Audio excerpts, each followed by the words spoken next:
how does all this feel? I mean, in the space of 3 months, your life has sort of completely changed. You've gone from what you're used to every day to sort of being this huge sort of overnight celebrity. You're in demand for all these interviews. You've had your podcast, which has launched today. How are you sort of dealing with all this newfound fame?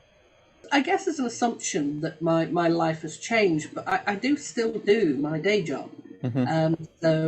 As we're just before we were talking this morning, I'm looking at finishing off the year-end accounts for the Cheshire Association of Local Councils, and I have a number of queries from member councils sitting on my desk at the moment that I'm working on.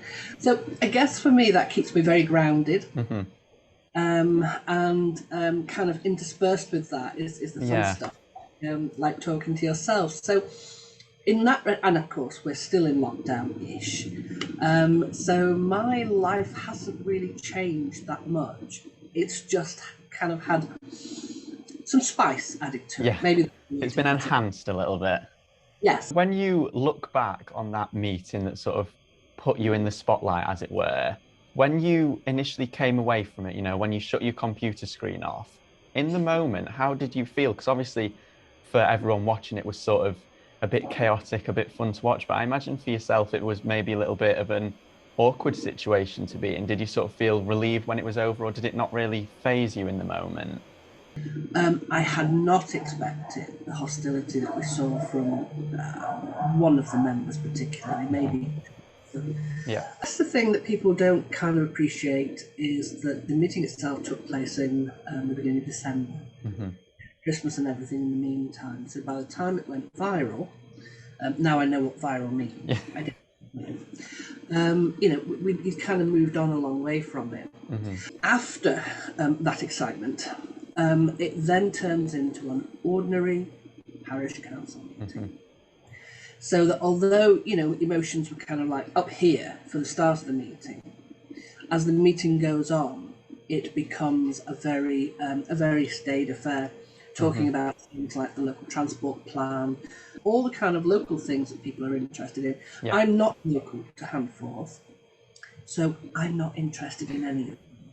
When you look back on that now, obviously in the moment to you, it did feel sort of like a normal council meeting. Obviously you say the hostility was a little bit more than you expected. Are you able to look back on it maybe as a positive now, with the sort of things that have come from it? It's a good question, Jake. When I first became aware of it, my first thought was, what have I missed? Only my experience since has been nothing but positive. Moving away from the initial meeting to sort of where you are now, I know today your podcast has launched. I managed to listen to the first episode with Jeremy Vine this morning. I thoroughly enjoyed it. Yes, I really enjoyed it. So congratulations on that. So how did this new podcast sort of come about? How were you sort of approached to get involved, and where did the idea of Jackie Weaver Has the Authority come from? I have 3 sons, and therefore I am a sucker for young men. I mean, in the nicest possible way. And a nice young man approached me over 2 months ago, so it would be in the first month.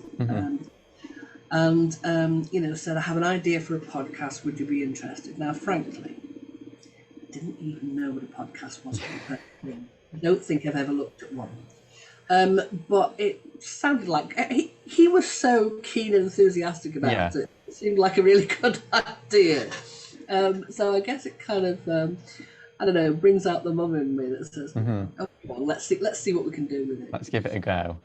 Yeah, absolutely. I've often used humour to kind of engage with people. And I thought, well, maybe that works here as well. Having a good humour is sort of possibly what's set you apart from everyone else. You seem to sort of understand, like you say, the humour in it and sort of relish in it. And I suppose one of the ways that you've exemplified that was just last week when we all saw you pop up at the Brit Awards. I think that was a bit of a surprise for everyone. When I saw you on the screen, I was like, I wasn't expecting to see Jackie Weaver here tonight. I guess that it wasn't until I mentioned to somebody else I was doing it, and their reaction was, wow, you know, thinking, oh, well, maybe that's quite nice. Where do you sort of hope to go now? Do you want to continue using your profile and this sort of celebrity status that you've got? Could we be seeing you on any sort of TV shows in the future, or what are you sort of looking at for sort of the rest of the year? It's an interesting question again, Jake. I mean, In the first couple of days, I remember a discussion with my husband, and we were saying, like, let's throw ourselves into this because it'll last the weekend. Yeah. 3 months later. Last the week. It'll all be gone by the end of the month. You know, it's that kind of conversation.